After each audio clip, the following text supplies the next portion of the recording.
Okay, now we're going to ask the question of how do you find the domain of a rational function? Okay?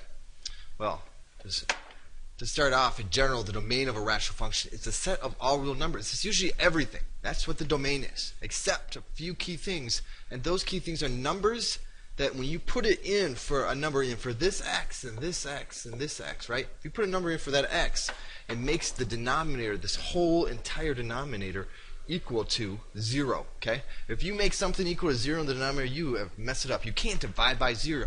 2 divided by 0. You can't do it. It's bad. Check it out. I'll even do it on a calculator. I'll show you. Watch. 3 divided by 0. We'll do it. See what the calculator... Oh, error. Divide by 0. You can't do it. Okay? Even the calculator says so. So, let's... now knowing we can't divide by 0, we need to figure out how do we make the denominator equal to 0, because we know that it is all real functions except for when the denominator is equal to 0. To do that, we are going to set this denominator equal to 0 and solve for it.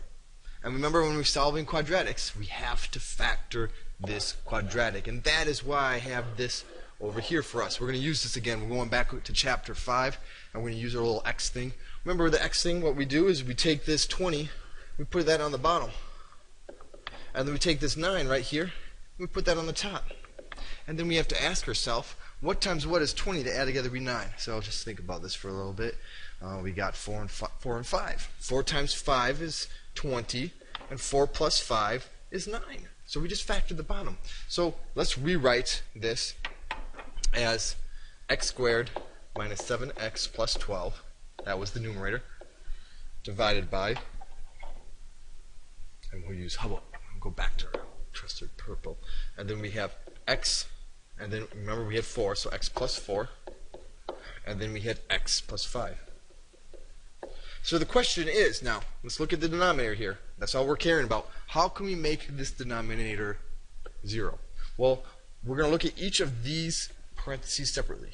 What do we have to put in to this first x with the x plus 4 to make it 0? Well, what plus 4 is equal to 0? Think it through. What plus 4 is equal to 0? Negative 4 plus 4 is equal to 0. So, we got x is equal to 4. And let's look at this x right here. What plus 5 is equal to 0? What plus 5 is doing math in my head.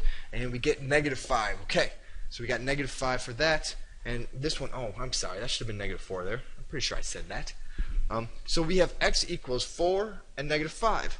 That's your domain restriction right here. Right here, when x is equal to 4 and negative 5, this whole entire function doesn't make sense. It's undefined. And that means that's not part of the domain when x is equal to 4 or negative 5. So, how can I find the domain of the rational functions? The domain of this rational function is all real numbers except for negative 4 and negative 5.